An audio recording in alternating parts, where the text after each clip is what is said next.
Hi guys, Bigg Boss Malayalam season 6 latest ആയിട്ടുള്ള ഒരു അപ്ഡേറ്റുമായിട്ട് എത്തിയിരിക്കുകയാണ്. സിംഗിൾ എവിക്ഷൻ മാത്രമേ നടന്നിട്ടുള്ളൂ, വേറൊരു എവിക്ഷൻ നടന്നിട്ടില്ല. ശനിയാഴ്ചത്തെ ഷൂട്ടിൽ നന്ദന പുറത്തു പോയി, ഞായറാഴ്ചത്തെ ഷൂട്ടിൽ ആരും പുറത്തു പോയിട്ടില്ല എന്നാണ് അറിയാൻ കഴിഞ്ഞത്. എന്തായാലും നമ്മൾ പ്രതീക്ഷിച്ചിരുന്നു സായിയോ നോറയോ നമ്മുടെ നന്ദനയുടെ കൂടെ പുറത്തു പോകുമെന്ന്.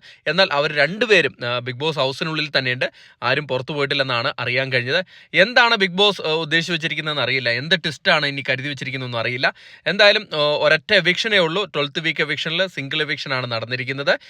അതോടൊപ്പം തിങ്കളാഴ്ച പണപ്പെട്ടി ടാസ്ക് തുടങ്ങും. അപ്പം പണപ്പെട്ടി ടാസ്ക് തുടങ്ങുമ്പോൾ 9 പേരായിരിക്കും പണപ്പെട്ടി ടാസ്കിന് വേണ്ടി മത്സരിക്കുന്നത്.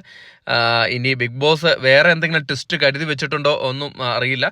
എന്തായാലും ഷൂട്ട് അവസാനിച്ചിട്ടുണ്ട്, സൺഡേ ഷൂട്ട് അവസാനിച്ചിട്ടുണ്ട്, ആരും പുറത്തു പോയിട്ടില്ലെന്നാണ് നമുക്ക് അറിയാൻ കഴിഞ്ഞത്. ഇനി കൂടുതൽ എന്തെങ്കിലും മാറ്റങ്ങൾ ഉണ്ടായിട്ടുണ്ടെങ്കിൽ നമ്മൾ ഉടൻ തന്നെ നിങ്ങളെ അറിയിക്കുന്നതായിരിക്കും. നമുക്കിപ്പം കിട്ടിയിരിക്കുന്ന വിവരം അനുസരിച്ച് ഒരൊറ്റ ഒരാളെ എവിക്റ്റ് ആയി പോയിട്ടുള്ളൂ, അത് നന്ദനയാണ്. വേറെ ആരും എവിക്റ്റ് ആയിട്ടില്ല എന്നാണ് അറിയാൻ കഴിഞ്ഞത്. ഇനി കൂടുതൽ ബിഗ് ബോസ് സംബന്ധമായ ന്യൂസുമായിട്ട് അടുത്തൊരു വീഡിയോ ആയിട്ട് കാണുന്നവരെ ടാറ്റ ബൈ.